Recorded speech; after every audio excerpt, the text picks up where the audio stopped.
সমস্ত মানুষ, এই দেশের মানুষ তার সুফল পাবে, সমস্ত জায়গায় সুফল হবে, সাধারণ মানুষগুলো এখানে উপকৃত হবে। ধন্যবাদ। আচ্ছা, যেই কথাটি উনি বলছিলেন সেই ব্যাপারে আমি একটু বলতে চাই যে আমার বোন সেও কিন্তু ডাক্তার, এবং বাংলাদেশের যেই মেডিকেল ব্যবস্থা মাঝখানে এই যে প্রশ্ন ফাঁস, আপনারা দেখেছেন বিসিএসে প্রশ্ন ফাঁস, এবং মেডিকেল বুয়েটে কিন্তু খুবই একটা প্রতিযোগিতামূলক একটা অবস্থায় থেকে তারপরেই মানুষকে ডাক্তার হতে হয়, বুয়েটে টিকতে হয়। কিন্তু এসব জায়গায়ও দুর্নীতি নিয়ে এসেছে এই শেখ হাসিনার আমলেই, অর্থাৎ শিক্ষা ব্যবস্থা থেকে শুরু করে সব জায়গায় ধ্বংস করে দিয়েছে। কিন্তু বাংলাদেশের যেই পড়াশোনা সরকারি মেডিকেলে, এটা কিন্তু যথেষ্ট প্রতিযোগিতামূলক এবং এখানে যথেষ্ট ভালো পড়াশোনা হয়। কিন্তু এই ভালো ডাক্তারগুলো হওয়ার পরে কেন চিকিৎসার জন্য আমাকে ভারতে যেতে হয়?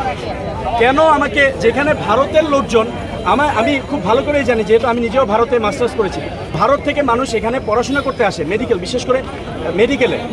তো সেই জায়গায় আমাকে কেন চিকিৎসা নিতে ভারতে যেতে হয়? কারণ এখানে সিন্ডিকেট করে যারা ক্ষমতার সাথে ছিল তারা এমনভাবে থেকে আমাদের চিকিৎসা ব্যবস্থাটাকেও ধ্বংস করে ফেলেছে। তো আমরা একা একা পারবো না, আমরা চাবো যে ছাত্র জনতার যে বিপ্লব, সেই জনতাকে সাথে নিয়েই আমরা প্রতিটা সেক্টরেই এই যে দুর্নীতি আছে, এই যে সব ধরনের যে লুটপাট তারা 15 বছর ধরে চালিয়েছে, এগুলো আমরা সংশোধন করে ফেলব।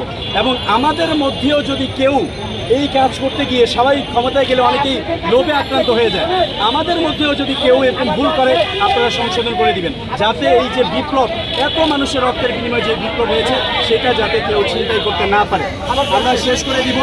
আমরা আরেকজন সংগঠক যিনি এই আয়োজকদের মধ্যে ছিলেন, আজকের যে এই যে জাতীয় নাজাত দিবস এবং এই উপলক্ষে যে জিয়াফতের আয়োজন হয়েছিল, সেটার জন্য আমরা ভাইয়ের সাথে একটু কথা বলবো যে আপনার কেন এই আয়োজনটা করলেন। ধন্যবাদ।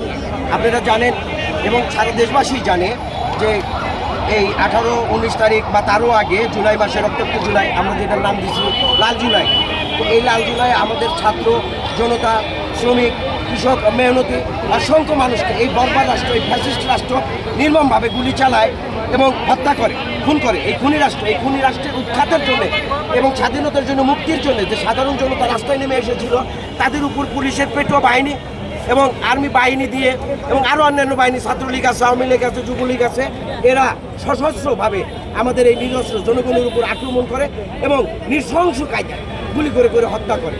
তো এই রক্তের দাগ এখনও শুকায় নেই, এই রক্তের স্রোত বয়ে যাচ্ছে মানুষের মনে, এই মৃত্যুর দাগ থেকে যাবে। এটা একটা ঐতিহাসিক মুহূর্ত যে আজকে আমরা এসে সেই মৃত্যুর শহীদদের স্মরণে আজকে এখানে দাঁড়াইছি। আমরা মনে করছি আমাদের একটা সাময়িক নাজাত দিবস, আমরা এটা নাজাত দিবস হিসাবে ঘোষণা করছি, 15 আগস্টের নাজাত দিবস। এই নাজাত দিবসে আমরা আমাদের শহীদ এবং অসংখ্য মেহনতি মানুষের, কৃষক, শ্রমিক, যারা স্বাধীনতার জন্য, মুক্তির জন্য এই দেশে একটা রক্ত দিয়েছে, যুদ্ধ করেছিল, আমরা তাদের এই নাজাত মনে করছি আজকে, যে ফ্যাসিস্ট সরকার তাকে এই জনগণ লড়াইয়ের ভিতর দিয়ে উৎখাত করছে। আমরা এখানে দাঁড়িয়েছি যে এই প্রেতাত্মারা, এই স্বৈরাচার, এই ফ্যাসিস্টের প্রেতাত্মারা এখনও দেশ থেকে পুরোপুরিভাবে নির্মূল হয়নি। এখনও আনাচে কানাচে তারা নানাভাবে বিশৃঙ্খলার সৃষ্টি করছে, আক্রমণ করছে, হামলা করছে, জনগণের জানমালের উপরে হামলা করছে, লুট করছে, বাড়িঘরে লুট করছে। তো এই যে প্রতিরোধের জন্য জনগণের প্রতি আমাদের আহ্বান থাকবে যে এই নাজাত দিবসের সাথে আপনারাও একত্রিত হন এবং নিজেদেরকে নাজাত ঘোষণা করে আসেন। আমাদের সামনে যে লড়াই, যে মুক্তির লড়াই এখনও অসমাপ্ত, সেইটা আমরা আরও এগিয়ে নিয়ে যাব আমরা জনগণের জন্য। এটাই।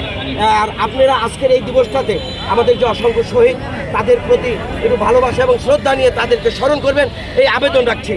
আর প্রতি বছর আমরা চেষ্টা করব এই 15 আগস্ট নাজাত দিবস পালন করার জন্য। ধন্যবাদ সকলকে।